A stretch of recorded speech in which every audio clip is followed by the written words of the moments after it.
ప్రియమైన సహోదరి సహోదరులారా, మీకు శుభవార్త. 2025 సంవత్సరంలో మొత్తం 365 అంశాలను మీతో పంచుకోబోతున్నాము.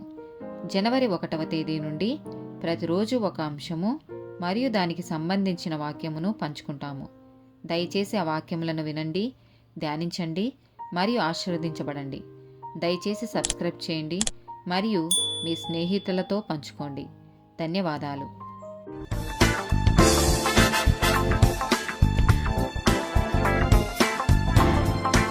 100 డేస్ డే టాపిక్ తాగుడు.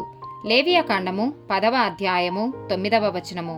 మీరు చావకుండునట్లు నీవును నీ కుమారులను ద్రాక్షారసమునే గాని మద్యమునే గాని త్రాగకూడదు. సామెతల గ్రంథము 20వ అధ్యాయము 1వ వచనము. ద్రాక్షారసము వెక్కిరింతల పాలు చెయ్యును, మద్యము అల్లరి పుట్టించును, దాని వశమైన వారందరూ జ్ఞానం లేనివారు. సామెతల గ్రంథము 21వ అధ్యాయము 17వ వచనము. సుఖభోగములయందు వాంచగల వానికి లేమి కలుగును, ద్రాక్షారసమును నూనెయు వాంఛించు వానికి ఐశ్వర్యము కలుగదు. సామెతల గ్రంథము 23వ అధ్యాయము 20-21 వచనాలు. ద్రాక్షారసము త్రాగువారితోనైనను మాంసము హెచ్చుగా తినువారితోనైనను సహవాసం చేయకుము. త్రాగుబోతులను తిండిపోతులను దరిద్రులగుదురు. నిద్రమత్తు చింపిరుగుడ్డలు ధరించుటకు కారణమగును. సామెతల గ్రంథము 23వ అధ్యాయము 29 నుండి 35 వచనాలు. ఎవరికి శ్రమ, ఎవరికి దుఃఖము, ఎవరికి జగడములు, ఎవరికి చింత, ఎవరికి హేతువులేని గాయములు, ఎవరికి మందదృష్టి, ద్రాక్షారసముతో ప్రొద్దుపుచ్చు వారికే కదా. కలిపిన ద్రాక్షారసము రుచిచూడ చేరువారికే గదా. ద్రాక్షారసము మిక్కిలి ఎర్రబడగను, గిన్నెలో తలతలలాడుచుండగను, త్రాగుటకు రుచిగా నుండగను దానివైపు చూడకుము.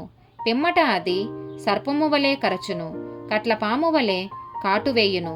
విపరీతమైనవి నీ కన్నులకు కనబడును. నీవు వెరి మాటలు పలుకుదువు.